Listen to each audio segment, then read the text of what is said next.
Now I have a bunch of these flat pack. Okay. Now I have a bunch of these flat pack lithium ion or nickel metal hydride batteries. Came out of laptops, and one of the contacts came off, and there's a little copper piece here, and this is part of the protection circuit, so I can't remove that. So what I need to do, and luckily this is a copper based connector, so let's go ahead, clean that and resolder. Let's start with just a wire on it. So first thing I want to do is a little isopropyl alcohol. Excuse my read. You want to be careful with any moisture or anything on these batteries, because if you cross the connectors with each other, as in crossing the stream, you'll have a nuclear meltdown. Well, there is some stuff on there, not much, but I need it clean so I can make a good solder point contact. Now this is a little fiberglass pin.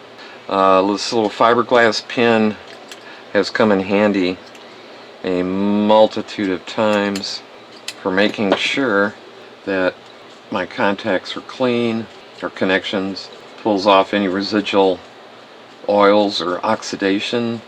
And if you're looking online for one of these, eBay or Amazon or whatever, just look for fiberglass pin, fiberglass solder pin cleaner, and you can see that it takes it one step further than the isopropyl. What we need to do now is tin it.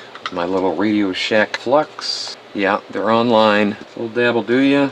And I've got my soldering iron set up to pretty cotton picking high. I'm sure you got a setting like that on yours. Let's see what we can do here.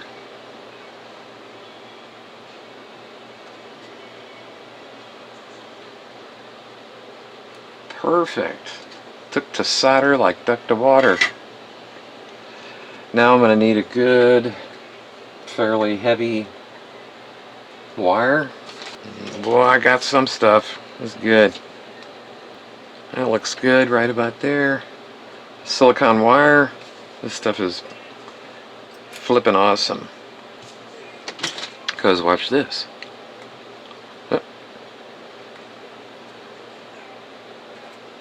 How about that? And I want to flatten it out a little bit. A little dab.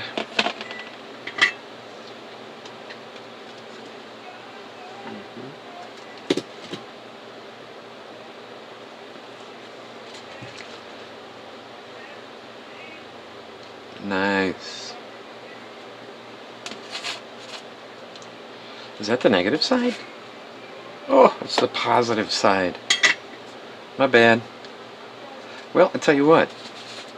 Let's kill two birds with one stone here.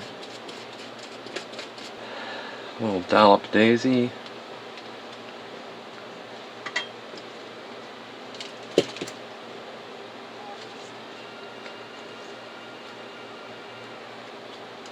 Nice. I tell you, the more better. The better you clean any of these contacts, the better they're going to solder, especially running at that temperature, which is 3/4 the way up, and it looks to be set at about 750 degrees Fahrenheit.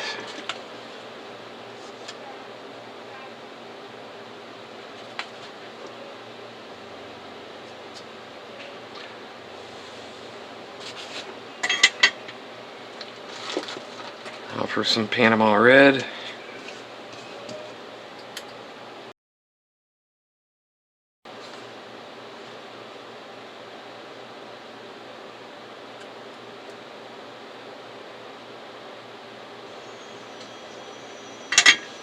Alright,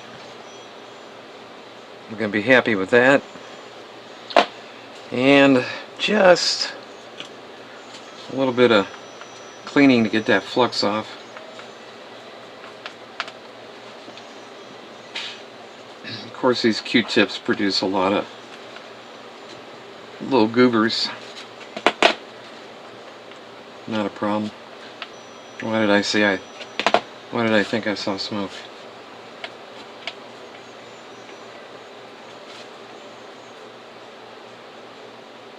Maybe it's the fibers.